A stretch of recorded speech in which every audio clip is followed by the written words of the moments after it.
পরীক্ষায় এ প্লাস না পাইলে কই তুই কি করলি? পাশের বাড়ির ছেলে এ প্লাস পাইছে, যা ওর পা দোয়া পানি খা। কি খা? আমি ভাবছি যে পা দোয়া এ প্লাস পাওয়া ছেলেদের পা দোয়া পানির একটা পানির ব্র্যান্ড বানাইতে হবে, এরকম লেখা থাকবে এ প্লাস পাওয়া ছেলেদের পা দোয়া পানি। খাওয়া নাই, এগুলার খাওয়া নাই।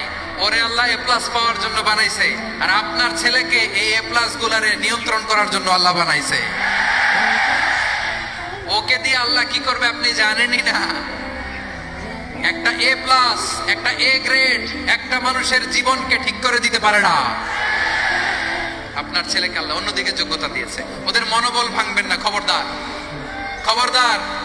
ছেলে মেয়েদের মনোবল ভাঙবেন না। যাকে দিয়ে যেটা হবে তাকে দিয়ে সেটা করতে হবে, তার প্রতিভাকে সেভাবে কাজে লাগাতে হবে। তাহলে বাংলাদেশ আমাদের এই জনসংখ্যা জনসম্পদে রূপান্তরিত হবে।